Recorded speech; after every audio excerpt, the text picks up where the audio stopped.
અંકલેશ્વરમાં રાષ્ટ્રીય સ્વયંસેવક સંઘ દ્વારા વર્ષ પ્રતિપદા ઉત્સવ અંતર્ગત પથ સંચાલનનું આયોજન કરવામાં આવ્યું હતું, જેમાં મોટી સંખ્યામાં સંઘના કાર્યકરો જોડાયા હતા.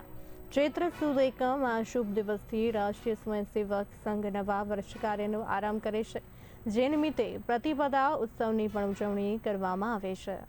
પ્રતિપદા ઉત્સવ અંતર્ગત અંકલેશ્વર જિલ્લાનો રાષ્ટ્રીય સ્વયંસેવક સંઘ દ્વારા પથ સંચાલનનું આયોજન કરવામાં આવ્યું હતું, જેમાં ગણવેશ સાથે શિસ્તબદ્ધ રીતે મોટી સંખ્યામાં સંઘના કાર્યકરો જોડાયા હતા અને પથ સંચાલન કર્યું હતું. અંકલેશ્વરના એડી દેસાઈ પાર્ટી પ્લોટ ખાતે પથ સંચાલનનું આયોજન કરવામાં આવ્યું હતું. હિન્દુ નવ વર્ષનો પ્રારંભ અને સૃષ્ટિ નિર્માણના દિવસ તરીકે ઉજવવામાં આવે છે, ત્યારે રાષ્ટ્રીય સ્વયંસેવક સંઘ દ્વારા આ દિવસની પરંપરાગત રીતે ઉજવણી કરવામાં આવી હતી.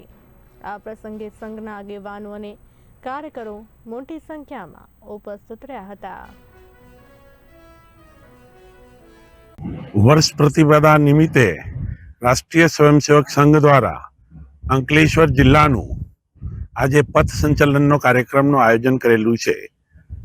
વર્ષ પ્રતિપદા એટલે જે દિવસે બ્રહ્માજીએ બ્રહ્માંડની રચના કરી હતી એ દિવસથી બ્રહ્માંડ રચાયું અને ત્યારથી સૃષ્ટિ અસ્તિત્વમાં આવી એ દિવસને ઉજવવાનું કાર્યક્રમ. આ દિને અતિ મહત્વનો એટલા માટે છે કે ભગવાન રામનો પણ આ જ દિવસે રાજ્યાભિષેક થયો હતો. વિક્રમાદિત્યજીનો પણ રાજ્યાભિષેક આ જ દિવસે થયો હતો. એટલે દેશના જુદા જુદા ભાગોમાં જુદા જુદા નામથી આજના દિવસે ઉત્સવ ઉજવવામાં આવે છે. પણ એની અંદર જે એક ઉત્સવનું કારણ છે કે નવા વર્ષની શરૂઆત, જે વર્ષની શરૂઆત જે થાય છે એ પ્રકૃતિની સાથે મળીને થાય છે. આ દિવસથી પ્રકૃતિના જે વૃક્ષો છે એમાં પણ નવા પર્ણો ઉગે છે.